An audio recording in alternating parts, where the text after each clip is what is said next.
Темата на воплотувањето на Логосот Божји е една од клучните теми со кои што се зафаќа теолошката мисла низ сите епохи од животот на црквата. Се разбира, станува збор за тема која воопшто го задржува вниманието на секое мислечко битие. Од тука основното прашање гласи зошто Бог постана човек. Се разбира, постојат разни сваќања несообразни со православната теологија, помеѓу кои и тоа дека Христос се воплотува за да ја смилостиви Божјата правда, кое за жал го прифаќаат и мнозина православни, сваќање кое според мноштво мислечки луѓе лесно може да одведе во атеизам.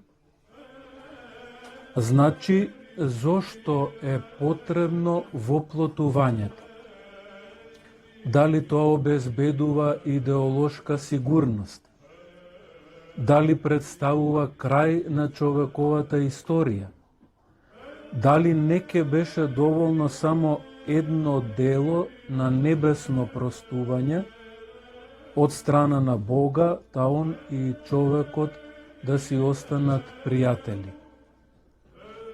Теолошките гледишта на црквата кои се осврнуваат на ова прашање се две, не се исклучуваат меѓусебно, но се чини се испреплетуваат.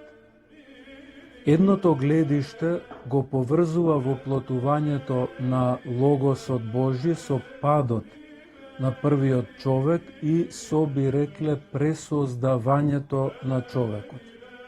Одговорот на причината за воплотувањето може да се согледа и во духовната клима на учењето за создавањето на светот и човекот.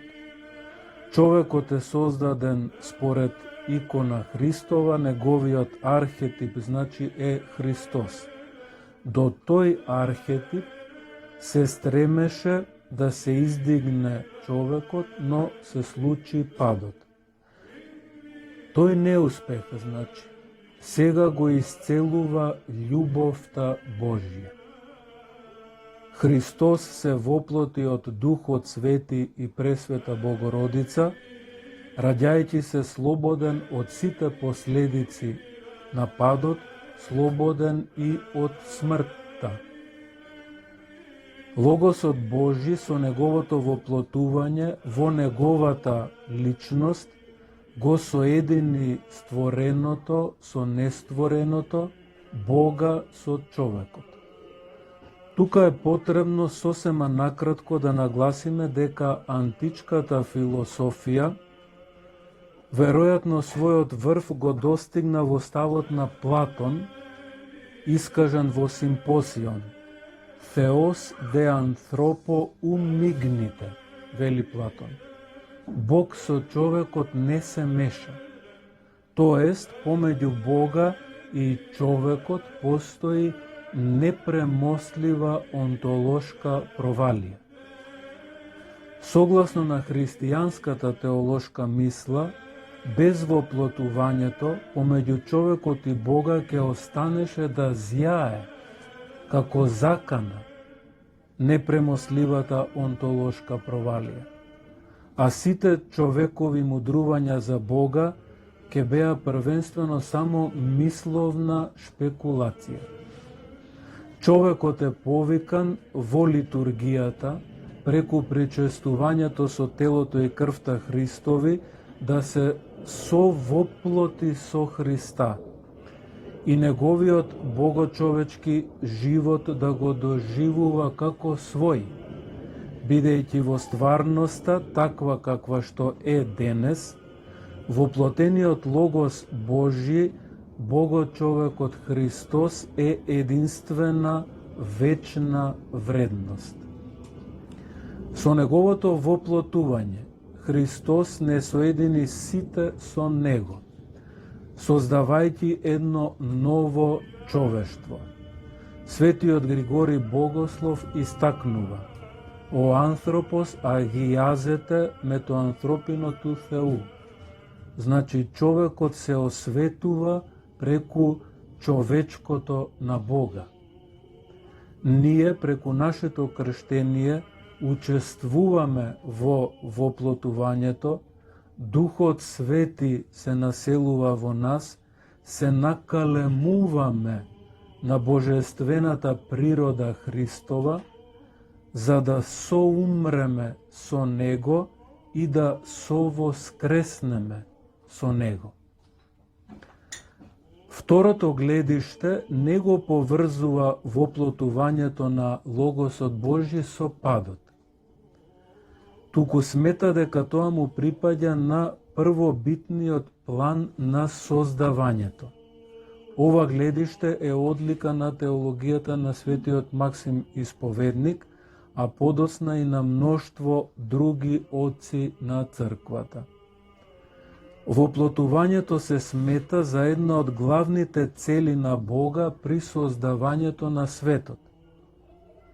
Соединувањето на Божјото величие со човечката немоќ навистина е непоимлива тајна, но барем можеме да ги поимиме причината и целта на ова возвишено таинство.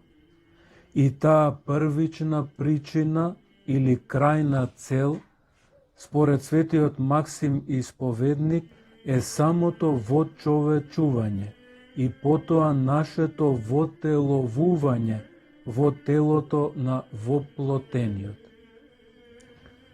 Така, согласно на преданието, Бог го создаде светот за да стане човек и да заедничари со човекот.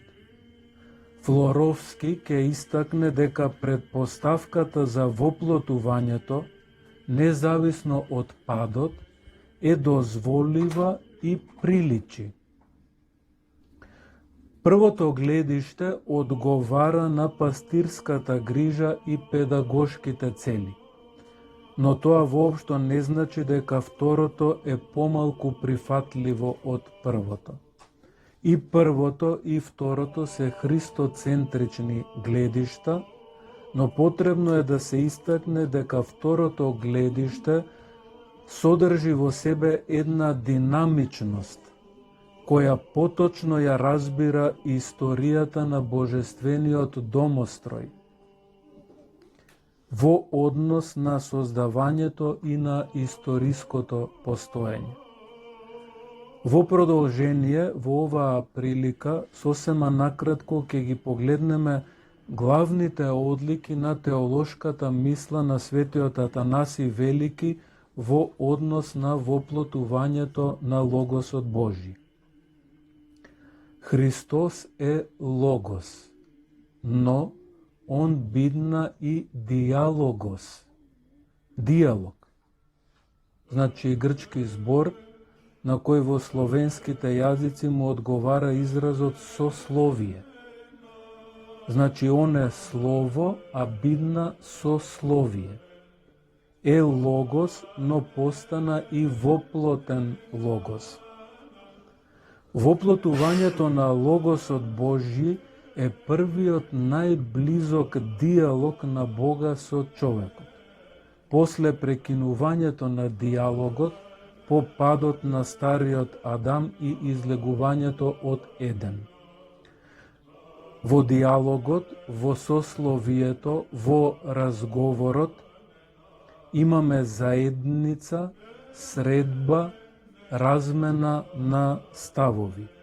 Во воплотувањето Христово имаме и историска средба. Бог се среќава со човекот. И не само тоа, туку зема и облик на човек, за човекот да земе облик Божји. Човештвото суштински го чекаше и го дочека воплотувањето Господово, та го слави не како одмор, не како вообичаена прослава, туку како едно внатрешно онтолошко препородување. После историскиот факт на воплотувањето Христово, христијанската антропологија како возвишен критериум го има не било кој човек, значи не човекот на економијата, не човекот на дневната политика, не човекот на философијата, не малиот човек накитен со звучни имиња, туку како возвишен критериум според кој го вреднува своето постоење, човекот го има Бого човекот Христос.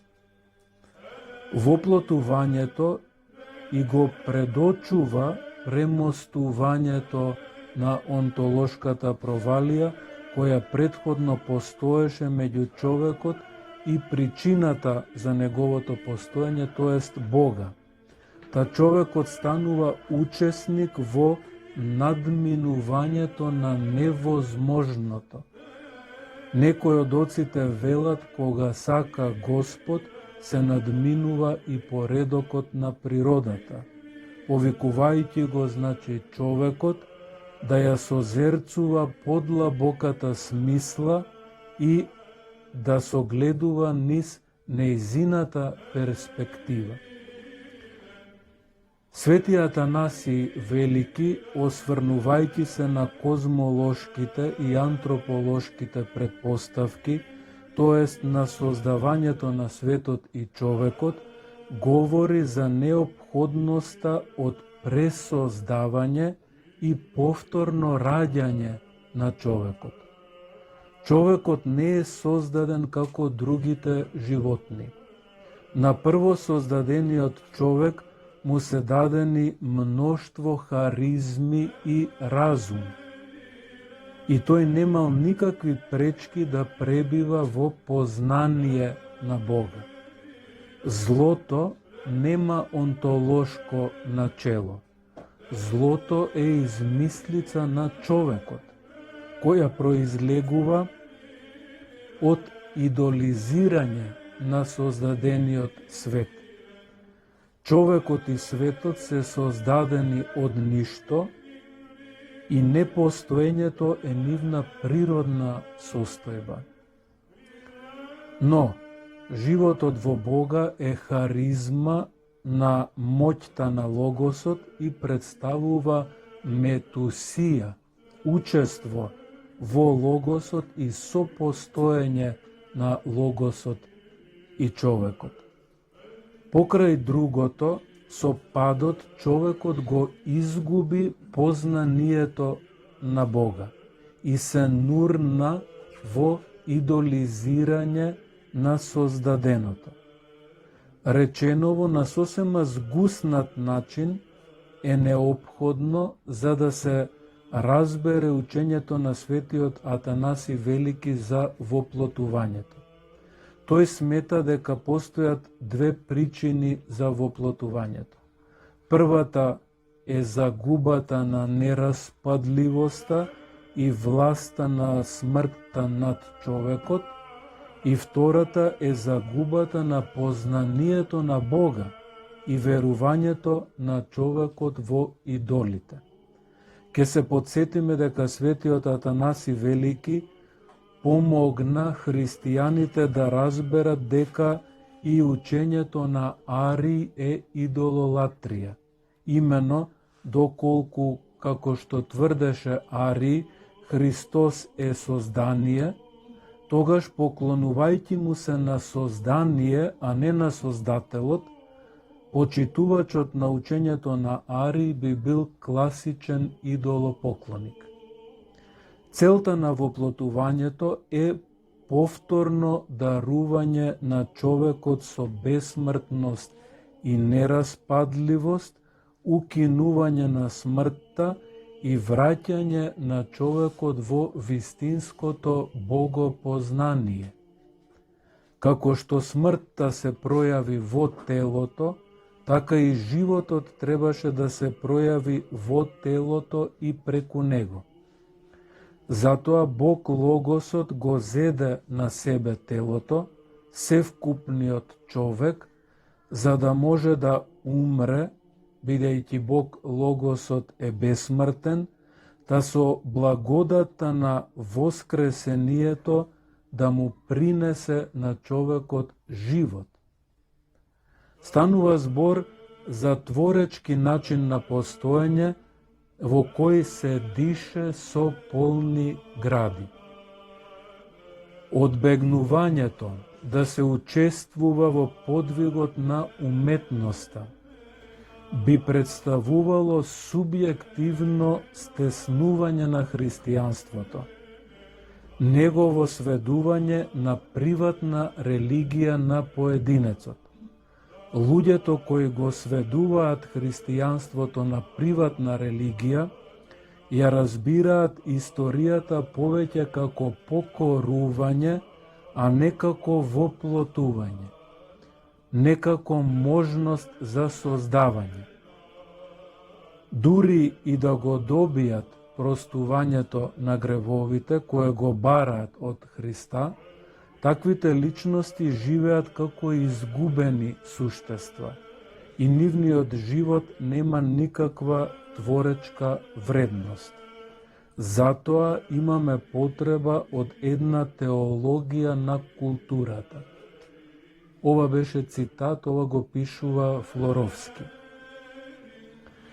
Светиот Атанаси Велики карактеристично истакнува: Логосот зеде на себе тело, и тоа не тело кое е различно од нашето. Но беше невозможно Логосот да умре, бидејќи е син на Отецот и е бесмртен. Значи бестелесниот, непропадлив и невештествен Логос Божји влегува во нашиот простор, иако при тоа ниту порано не беше далеку. Па гледајќи како словесниот род пропаѓа, гледајќи како не приличи се што се збидна и дека исчезнува тоа што он го створи, Логосот се спушти до нашата пропадливост, за да не исчезне тоа што он го создаде. И делото кое Отецот им го направи на луѓето да не се покаже залудно. Би рекле дека во голема мера денешната состојба на човекот може да се именува самодоволен хуманизам. Многу религии и философии се религии на бегство. Створеното е зло и постои една возвишена стварност кон која што човекот стреми.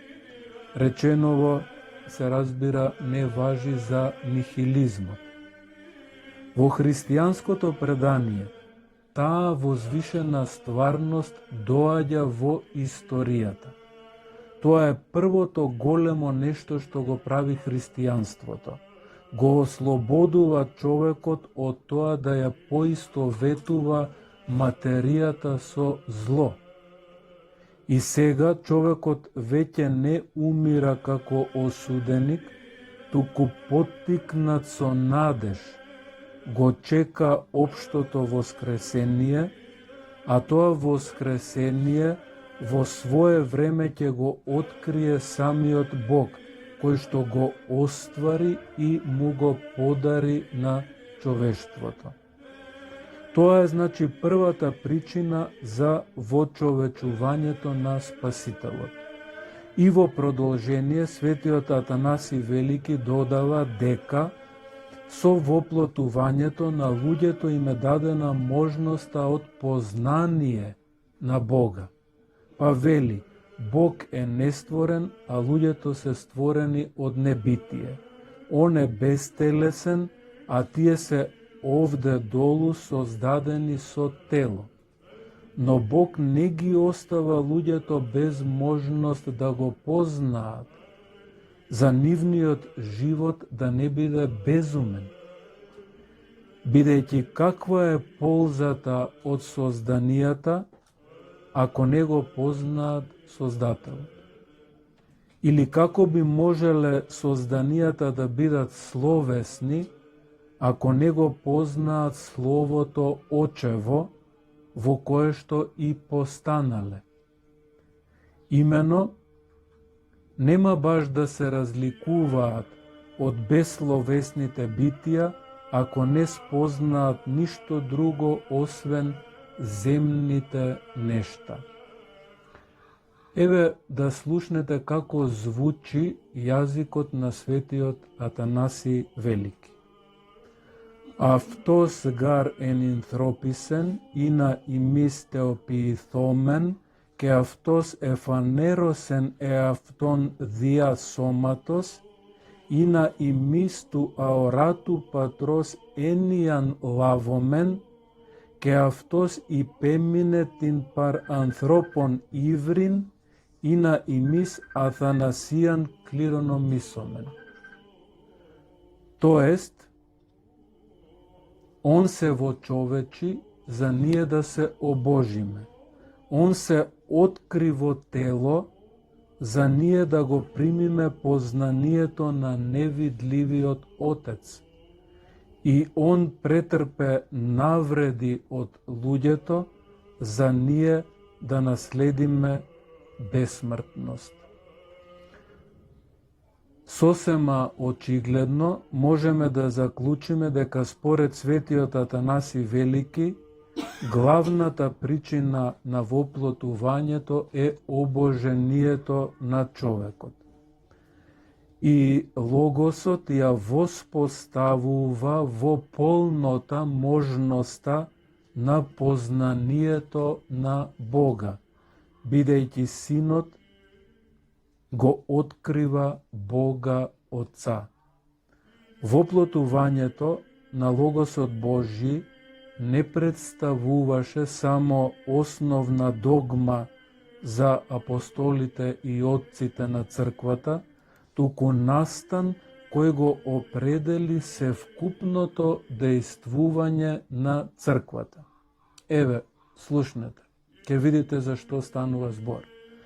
Низ историјата, Словото Божјо се воплотува и ги зема на себе, би рекле сите оние морфолошки елементи, теолошки текстови, икони, фрески, поезија, филм, музика, архитектура, значи сите елементи и облици кои се неопходни за Словото да стане пристапно и разбирливо од страна на луѓето на коим се обраќа. Следствено, во православното христијанство станува збор за една култура на воплотувањето, која ја подразбира севкупноста на материјалната и духовната култура, без некаква нивна схизофрена поделба, каква што неретко сервира културата која што се нарекува модерна. Во православното предание не постои поделба на материјална и духовна култура. После воплотувањето на Логосот Божји, повеќе нема ништо лошо во створеното.